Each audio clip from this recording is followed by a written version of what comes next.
Buenas chicos y chicas y de todos vais a flipar cómo funciona el mundo. Acabo de encontrar un vídeo que, bueno, que están diciendo que nos infundamos lo máximo posible. Totalmente, pero vamos, te quedas helado.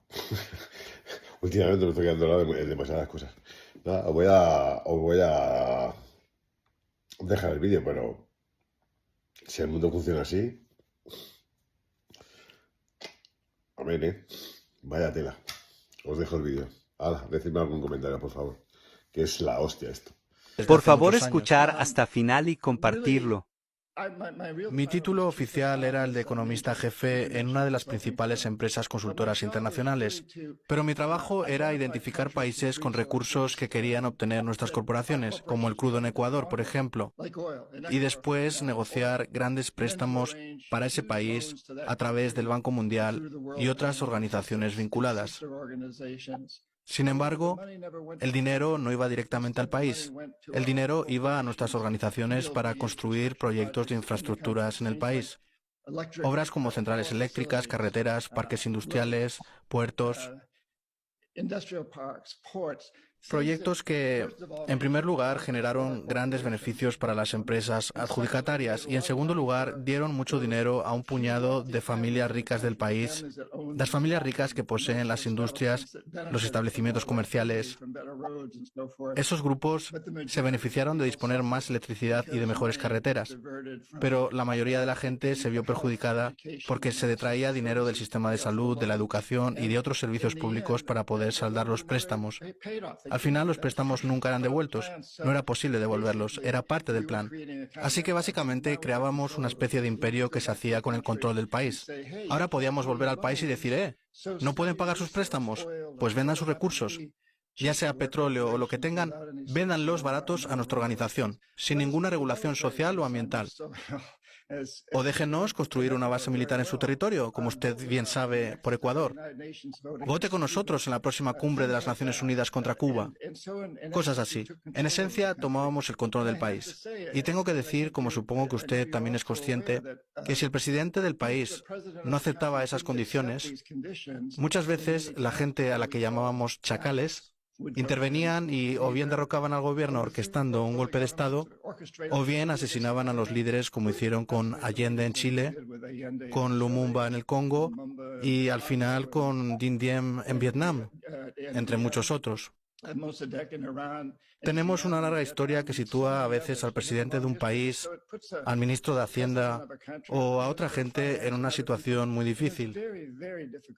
Así fue como creamos un verdadero imperio global, un imperio corporativo económico en que se impuso a un país o se indujo a un país a endeudarse para luego someterlo. ¿Tiene algún caso concreto que nos pueda dar como ejemplo para ilustrar?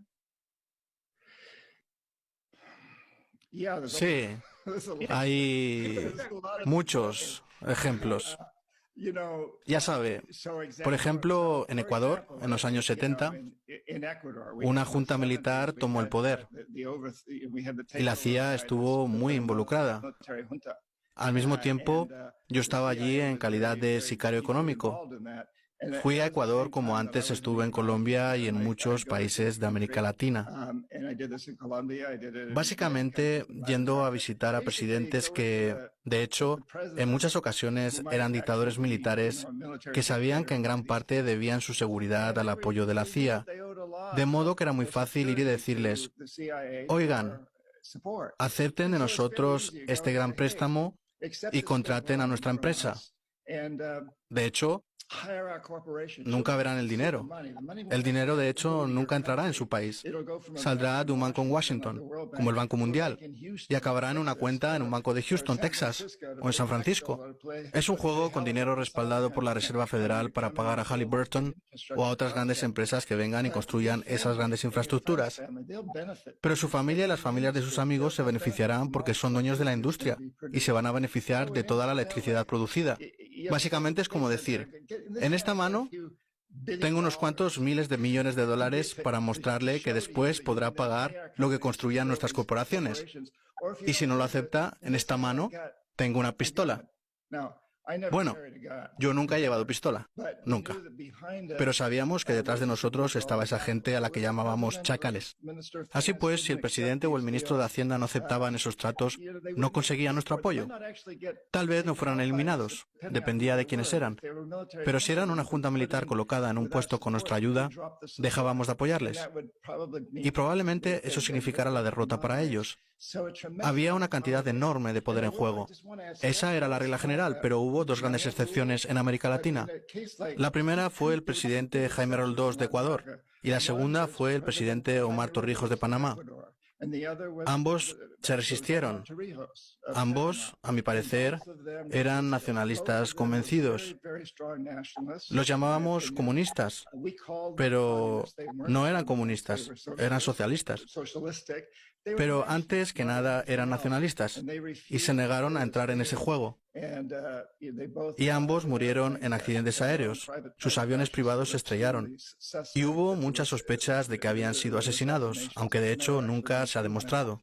Pero hay muchos indicios de que fueron eliminados y antes había todas las razones para creer que serían eliminados. Ambos esperaban algo así, especialmente Torrijos. Su avión se estrelló 2 meses después de que se estrellara el del presidente. Esta idea del asesinato de la reputación en realidad lleva mucho tiempo existiendo. Si nos fijamos en el movimiento para quitarle a Allende la presidencia de Chile, se trataba de una campaña realmente fuerte lanzada desde Estados Unidos para demostrar que era comunista, que era un títere de Rusia, lo cual no era cierto en absoluto. Se trataba de una noticia totalmente falsa, pero resultó ser extremadamente eficaz. Antes de eso, a principios de los años 50, Mossadegh en Irán fue derrocado por un agente de la CIA que entró y convenció al país, sobornando a los periódicos, a los medios, a la policía y provocando manifestaciones de que Mossadegh no era popular, pero era muy popular. Y en gran parte fue una campaña mediática. Y ciertamente en tiempos más recientes vemos al presidente Lula de Brasil recorriendo ese camino. Solo fue una campaña de difamación. Hemos visto una arremetida contra usted, presidente Correa. Hemos visto una arremetida contra Zelaya, en Honduras. No funcionó en algunos casos, pero Zelaya fue derrocado. Esto es viejo, pero ahora se está poniendo peor. El poder de las redes sociales, que puede ser muy positivo. A veces hablo de cómo usarlas para reformar las corporaciones, para unir a los consumidores en un boicot, pero también puede ser extremadamente efectivo para destruir la reputación de los políticos. Ciertamente lo vemos hoy en Estados Unidos. El presidente Trump es un maestro en hacer declaraciones falsas, totalmente falsas. Hemos vivido cambios de vez en cuando, pero él destruye reputaciones así de fácil. Lo intenta y a menudo lo consigue. Recurso infinito. Pero ¿cuál sería tu alternativa si países como Ecuador, como Bolivia, como Venezuela no pueden utilizar sus recursos naturales? Usted ha tocado un tema muy interesante. Sí. En cierto modo, mi trabajo, tal como yo lo veo, es ser una voz controversial. Es ser alguien... A ver, primera son los derechos de la naturaleza que otorga la nueva constitución del país. Derechos iguales a los derechos humanos.